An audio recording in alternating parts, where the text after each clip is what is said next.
Mudah-mudahan kalau yang sakit segera diberi kesembuhan ya. Semua, alhamdulillah. Tepuk semangat.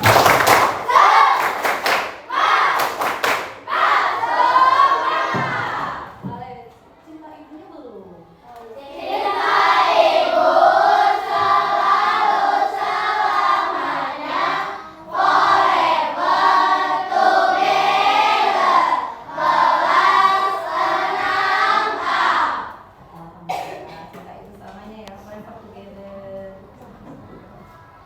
Kita seperti biasa menyanyikan lagu nasional dulu. Siapa yang memimpin?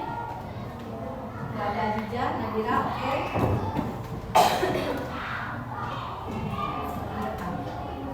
Lagu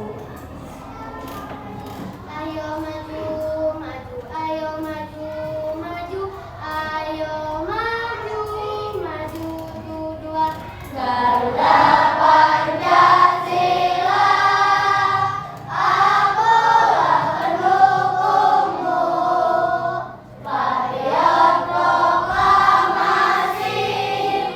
sedia berkorban untukmu, Pancasila dasar negara, rakyat adil makmur sentosa, pribadi bangsaku, ayo maju, maju, ayo maju, maju, ayo maju, maju. kecerdasan artifisial, kecerdasan buatan. Apa siapa yang suka pakai ini Google Map? Google Map suka nggak? Hah? Kalian suka ngapain tuh kalau pakai Google Map? Mencari jalannya, mencari jalannya, alamat ya, mencari alamat mungkin maksudnya, ya.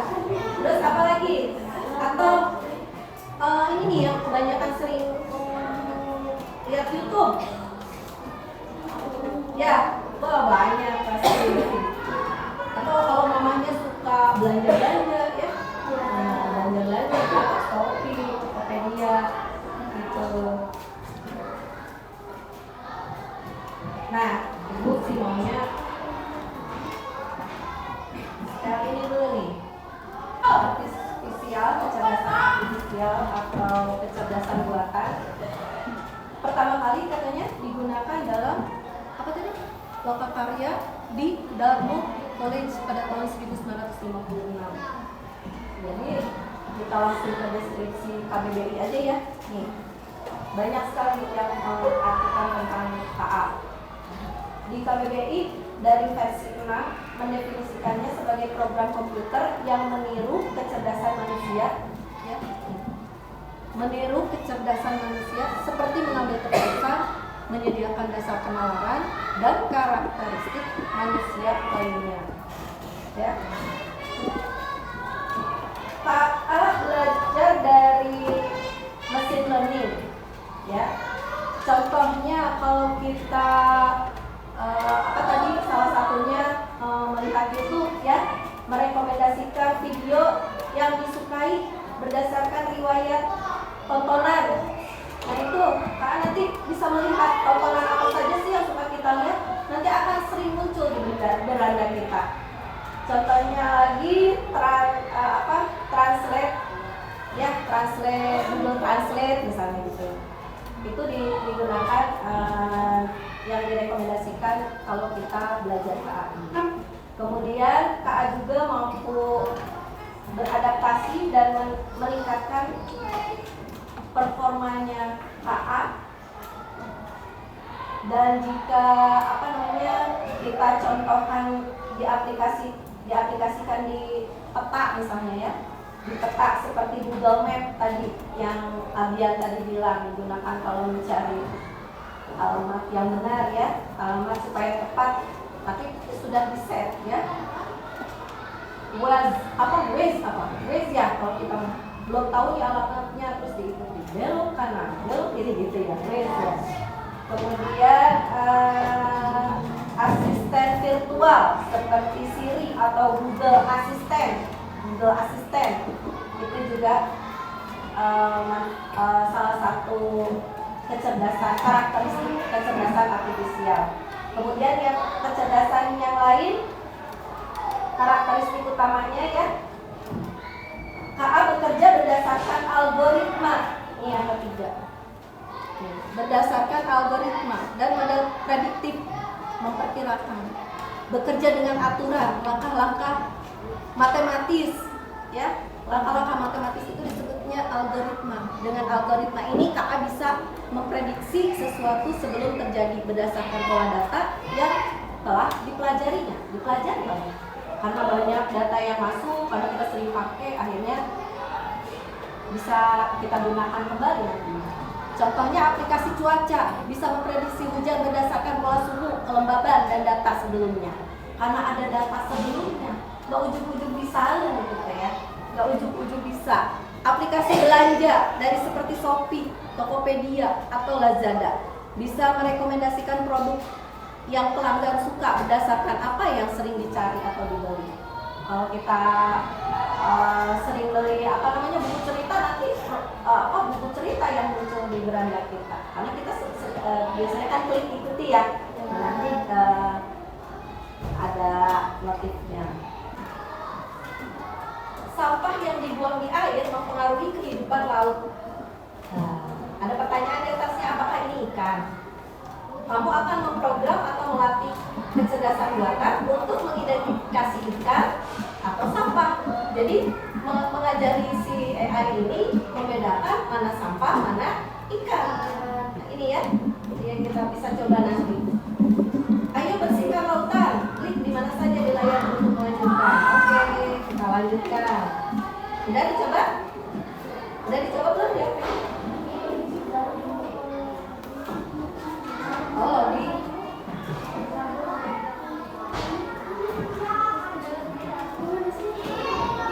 atau dilihat aja lah udah, kalau misalnya nggak bisa. Bisa. Kamu coba. Kamu perkenalkan ke AI. Kalau ini kaos kaki, masuknya ke ikan atau bukan? Ke jenis ikan atau bukan? Kamu klik ikan, masukkan dulu datanya. Ikan, nanti kan ikan, masukkan ini apa? Ikan, klik. Kalau ini udah ikan. Ini ikan. Yang ini udah ikan. Nah, itu udah masuk tuh datanya. Apakah ini ikan? Memprogram atau melatih AI dengan, nah ini kita sedang memprogram atau melatih AI dengan setiap klik teruskan, ya. Ini ikan bukan? Jadi biar AI-nya apa? Karena sering datanya masuk. Oh ini teh ikan. Oh ini teh ikan. Ini juga ikan. Katanya ini ikan. Ini ikan. Oh ini ikan. Nah, kita nih yang masukin datanya. Ini data yang masuk. Ini ada ikan. Ini juga ada ikan. Nah, 80% dari polusi laut itu berasal dari sisa sampah di daratan dan diperkirakan menimbulkan biaya 13 miliar dolar per tahun. Bayangkan oleh kamu ya, kalau misalnya kamu buang sampah ke sungai, kan karena nanti akhirnya ada di laut, dimakan oleh ikan. AI belajar dari pilihan-pilihan Anda, pilihan-pilihan kalian. Jika kalian membuat pilihan yang salah, nanti kamu masukkan kaleng ke dalam hal yang benar, nanti AI menyangkanya itu yang boleh dimakan, yang boleh ada di laut. Ya, akan mengulangi kesalahan Anda. Teruslah berlatih. Nah, akhirnya terus kalau udah gitu kita lanjutkan ke level berikutnya. Kita lihat nih, karena udah banyak ya datanya yang masuk. Kita lihat udah ada di dalam laut ya. Kalau udah ada di dalam laut, datanya udah masuk nih, AI udah tahu kalau sampah dengan ikan ada perbedaan ya. Nah, kita jalankan ya, lihat. Sejauh ini telah melatih AI untuk mengidentifikasi objek-objek sebagai ikan atau bukan ikan, ya kan? Nah, sekarang bagaimana jika data pelatihan ini digunakan untuk memutuskan apakah yang berada di dalam air?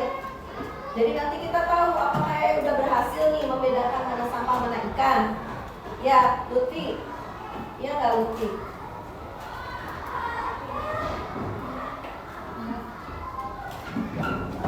Ayo kita lihat. Kita lihat tuh.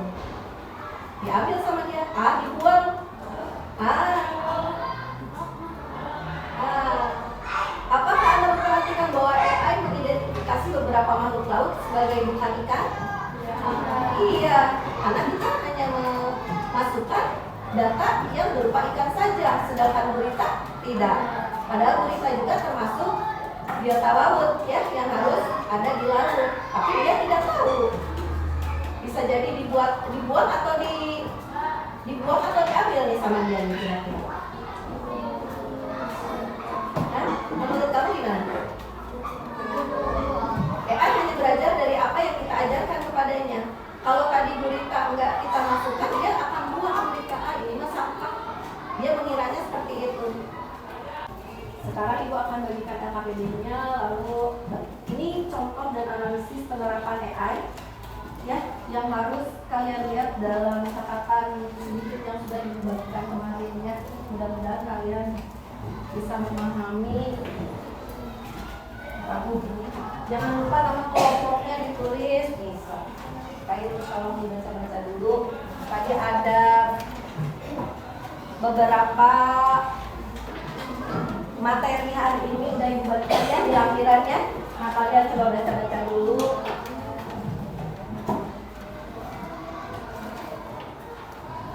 LKPD-nya kalian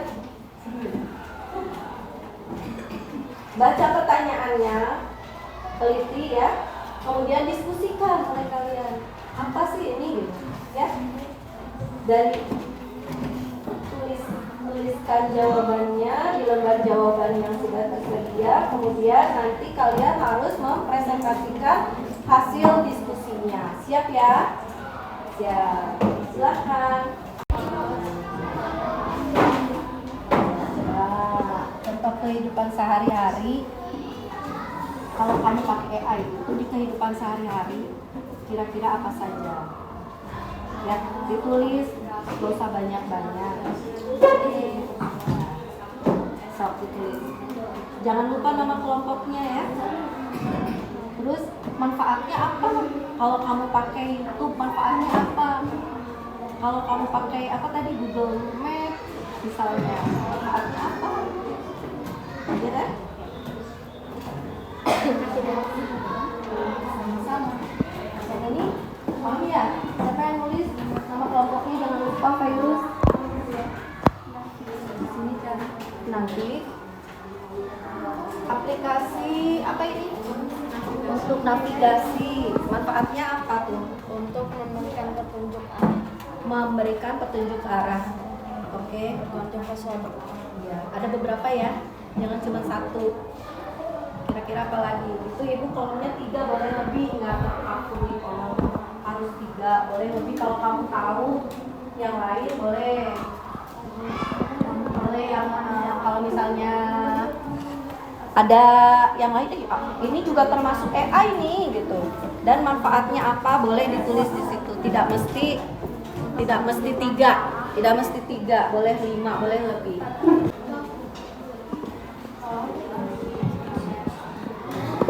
Boleh lebih ya. Susah nggak? Gampang. Gampang.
Manfaatnya menjaga keamanan data dan privasi. Yang ketiga, sebagai asisten virtual, membantu mencari informasi, mengatur jadwal, dan memberi jawaban cepat. Apa yang jawablah pertanyaan berikut. A. Apa pengertian sederhana bagi kecerdasan artifisial? A. Itu kecerdasan buatan yang dikoding manusia. Kecerdasan buatan yang dikoding manusia. Ingat tuh. Dua. Jawablah pertanyaan berikut. B. Bagaimana AI dapat membantu kegiatan belajar di sekolah untuk mencari informasi seperti di Google? Mencari informasi tentang apa? Tentang pelajaran pastinya ya. Apa yang harus kita lakukan agar kemudian AI tidak disalahgunakan? AI agar dapat menghasilkan hal baik dan Harus bisa membedakan berarti ya hal yang baik dan yang benar katanya. Terus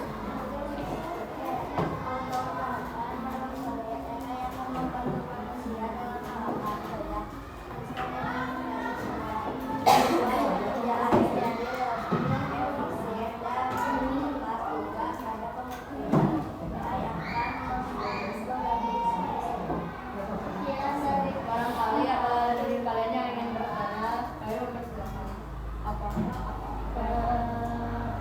Apakah AI membantu kalian saat kalian kerja kelompok dan apa manfaatnya? Ya, AI membantu kami saat kerja kelompok untuk mencari informasi seperti di Google. Begitu juga saat kami kerja kelompok. jadi sangat membantu katanya. Kamu lihat di Google misalnya ada yang nggak paham, lihat di Google. Berarti manfaatnya ada dong ya. Ada lagi pertanyaan? Yang lain, kelompok lain mana? Barangkali ada, barangkali. Baiklah, jika tidak ada, sekian dari kami. Assalamualaikum warahmatullahi wabarakatuh.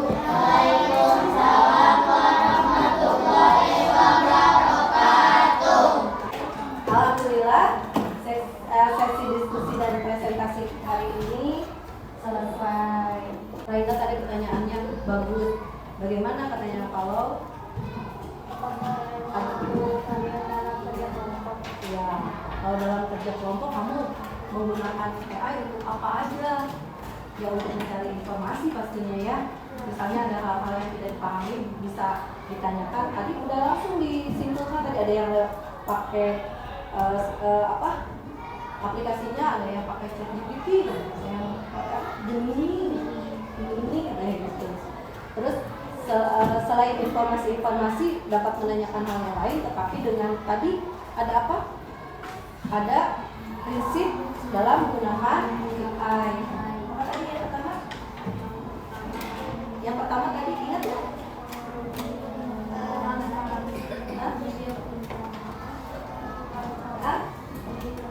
Nah, yang pertama tadi kalau kita lihat prinsip, kalau kita menggunakan AI, menggunakan apa, kecerdasan artifisial, transparansi, apa nampak? Apa lagi? Nah, privacy, apa lagi? Apa lagi? Privacy, apa lagi? Empat. Apa ya? Masa balik lagi? Ya, nih transparansi. Tadi transparansi apa? Transparansi apa? Terbuka dalam hal apa? Terbukanya harus jujur mungkin ya. Terbuka, jujur kalau memasukkan data, prinsip-prinsip dalam etika kecerdasan artifisial itu. Kemudian harus tahu aturan akuntabilitas itu. Diakui gitu ya, ada aturan-aturan tertentu. Adil, lalu privacy, awas, private, jangan terlalu vulgar menceritakan hal yang yang sekiranya tidak perlu orang tahu. Nah, untuk penutupnya sebagai refleksi, nanti disimpan di dinding refleksi kita ya, seperti biasa ya, di sana apa nih? Tulis cepat, sebutkan hal baru apa yang kalian pelajari tentang AI. Nanti disimpan di sana, nanti dibaca per kelompok satu aja diskusikan. Menurutmu apakah AI hanya membawa manfaat? Adakah kemungkinan dampak negatifnya? Kamu tadi ceritakan manfaat aja, ya kan? Nah, di sini ternyata AI juga kemungkinan ada dampak negatifnya. Ceritakan ke ibu. Kemungkinan ada dampak negatifnya. Dan yang ketiga, bagaimana cara agar kita bisa menggunakan AI dengan bijak? Sebagai penutup refleksinya ini, silakan dikumpulkan di dinding refleksinya. Sebutkan hal baru apa yang kalian pelajari tentang AI. Menurutmu apakah hanya membawa manfaat? Apakah ada kemungkinan dampak negatifnya? Dan yang ketiga, bagaimana cara agar kita bisa menggunakan AI dengan bijak? Ya, ingat dengan tadi prinsip AI. Terakhir, kita simpulkan bersama bahwa prinsip etika dalam penggunaan kecerdasan artifisial sangat penting agar teknologi ini dapat digunakan dengan cara yang bertanggung jawab, tidak merugikan siapapun. Kecerdasan artifisial harus transparan dalam mengambil keputusan, sehingga pengguna dapat memahami bagaimana hasil yang diberikan kecerdasan artifisial. Itu tergantung ya KA-nya menerima ketransparansian tadi, data-data yang masuknya transparan atau tidak. Nanti dipilah sama dia. AI adalah teknologi yang meniru cara berpikir manusia agar pekerjaan lebih mudah, cepat, dan aman. Dengan memahami AI, kita bisa lebih bijak memanfaatkannya. Demikian kesimpulannya. Terima kasih, semoga bermanfaat. Nanti sesudah ini kalau ada yang kurang paham tentang modul 3 bisa ditanyakan. Terima kasih untuk hari ini. Wassalamualaikum warahmatullahi wabarakatuh.